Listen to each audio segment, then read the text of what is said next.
Hey, how's it going, YouTube? How y'all doing today? I just got back from taking this animal to the vet, my Lumpjaw calf, to the vet. I brought her back about 15-20 minutes ago. I'm trying to see where she went. She was here just a second ago. She vanished on me.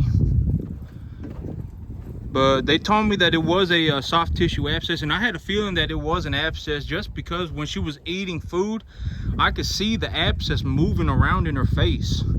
And so I knew that it wasn't connected to her like a tumor or something like that. And so I had I was like, I'm 95.99% sure that it's an abscess of some sort. And when they cut into it, so what the doctor did when they cut into it was he told me that he had to cut into it a ½ inch deeper than I had cut into it, because when I cut into it, I got an inch into her skin and I stopped cutting because I was like, man, I am getting real deep into this animal's skin, and I didn't want to like puncture an artery or something. And so because it was right there on her oh, there she is right there. But that's her right there.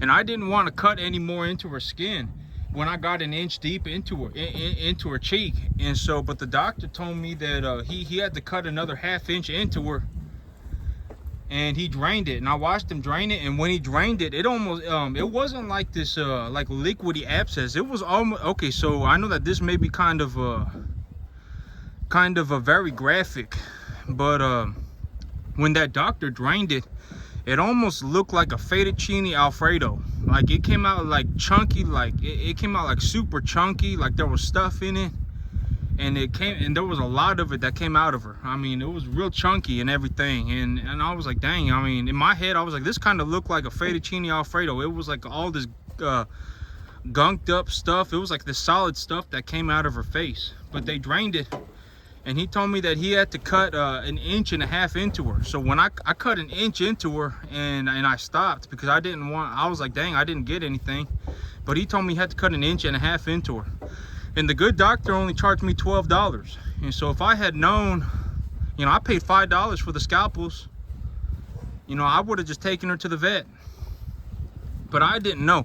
I thought that they were going to charge me 50-60 bucks.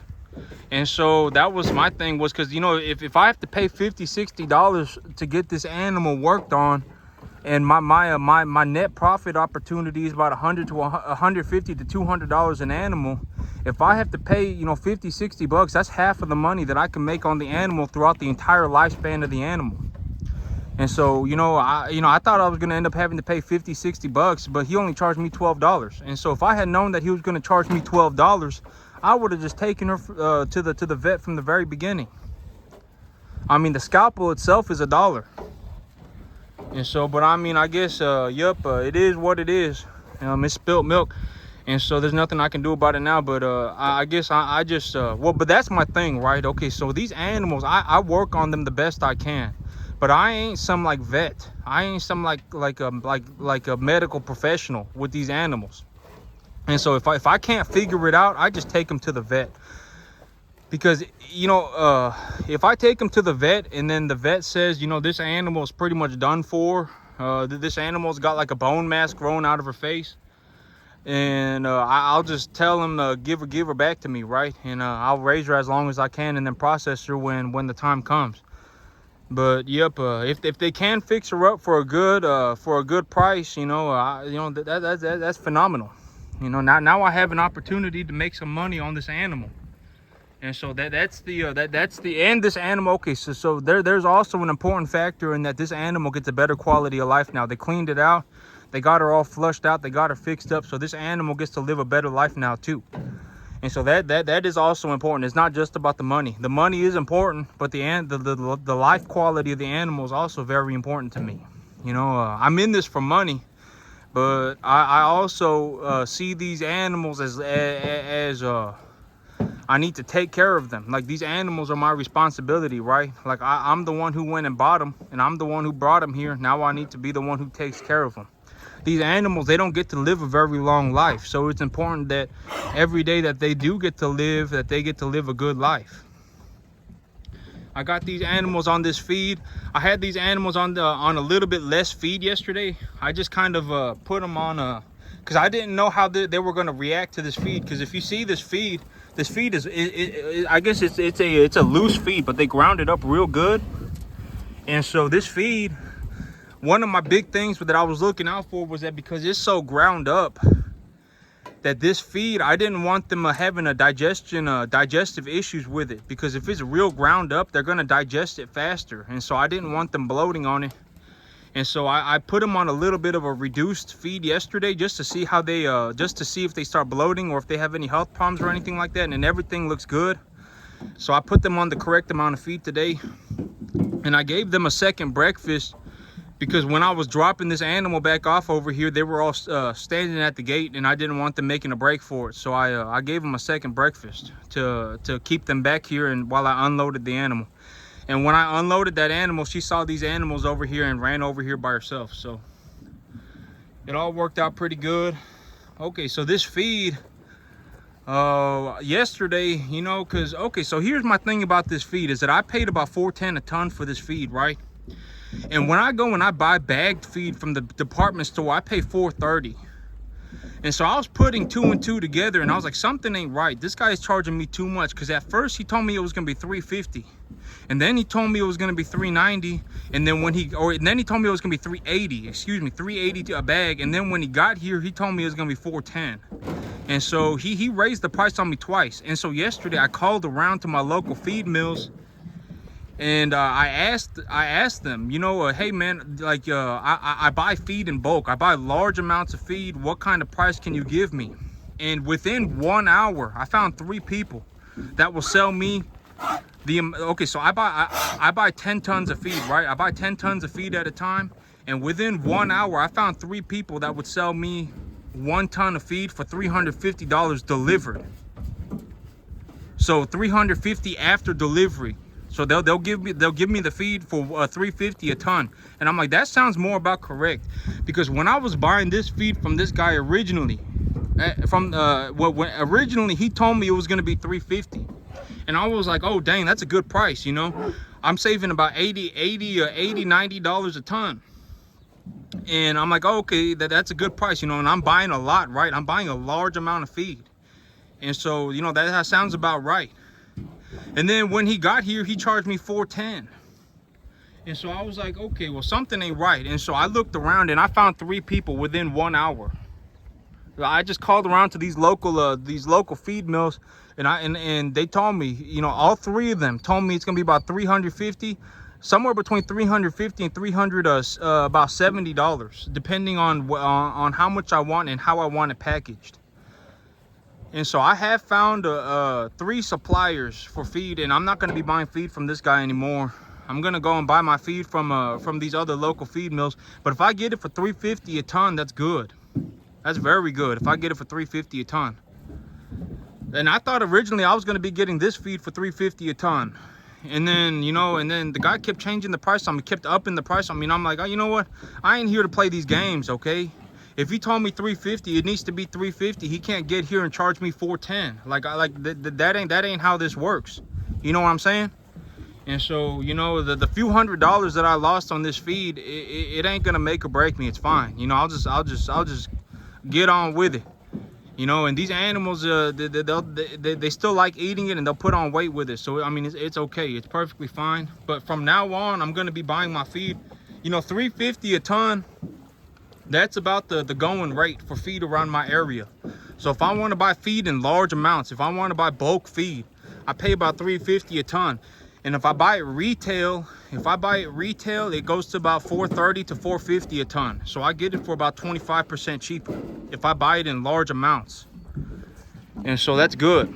You know, if I can just grow grass here 6 months out of the year and then put these animals on a wholesale feed, you know, I make good money. The money pencils out. You know, there are times, okay, so this whole thing about making money and losing money, if I'm in the market my whole life, if I'm in the cattle market my whole life, chances are I'm going to make money. But if I do this thing where I'm like, oh man, I'm going to try and get in the market when the cattle prices are low, and then I'm going to try and sell them when they're high, and I'm going to keep trying to do that, chances are I'm going to mess up somewhere and I'm going to lose money. The way to make money is just to be in the market my whole life, because sometimes the market will do good, sometimes the market will do sometimes the market will go up, sometimes the market will go down, right? It's not good or bad, it just is what it is. Sometimes the cost of feed will go up, and that will drive the cost of cattle down, and you know, it'll be difficult to make money feeding cattle when the price of cattle are going down and the cost of feed are going up. But in reality, what I'm looking at in those situations is that I have an opportunity to buy cattle for cheaper. Even if I have to sell cattle for cheaper, it don't really matter, because I can buy them for cheaper too. You see what I'm saying? It all just kind of balances out. It ain't like if I go like, if I'm like, oh, when things are going good, you know, oh man, cattle prices are going up, feed costs are a little bit lower, so I'm gonna get in the market right now. And then, you know, in 3, 4, 5 months it starts to change, and I freak out and I say, oh my god, the cost of feed is going up, and the price of cattle are going down. Oh my god. And then I freak out and I sell my cattle because I think the price of cattle are gonna dump. I mean, that's not a good way to run the business. It's just be in the cattle market for a long period of time. I'm just going to be in the cattle market my whole life. When I look at farming, you know, I think everybody got their own they like to farm a certain thing, you know, but for me, I love running cattle and I love growing grass. Those are my two favorite things to do. You know, some people like growing corn, some people like growing vegetables. You know, when I look at farming, the only 3 things that I would not do ever is, number 1, I would not be a dairy farmer. Number 2, I would not be a corn farmer in Texas. And number 3, I would not be a watermelon farmer. Those are my 3 things, my 3 things that I would never farm. Because when, you know, watermelon, it's like this big old like 25-pound fruit, and they sell for like $5. I ain't gonna do that. That is absolutely not. I ain't gonna do that. But yep, you know, I love running cattle, and I love growing grass. And so as long as I do it over the long term, I will make money. It's just like, oh my god, you know, if I try and get in when the market's good and try and get out when the market's bad, and then I just keep you know, just going back and forth just constantly, that's not, you know, chances are I'll mess up somewhere and I'll lose some money.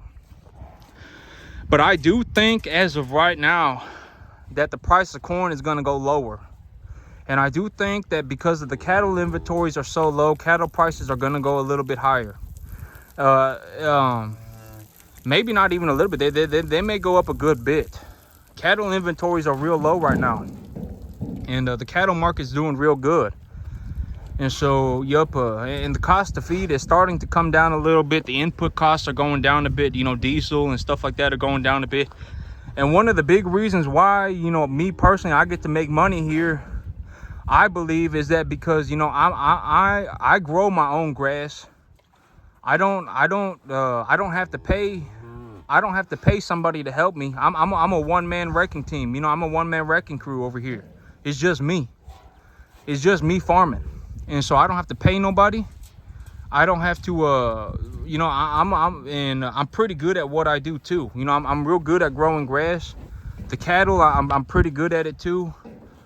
And so, yep, and the business aspect of things, I'm pretty good at too. And so, you know, and it's just me. I don't have to pay like an animal nutritionist. I don't have to pay, you know, this person, that person, this person, that person to just to run this farm. It's just me. It's just me.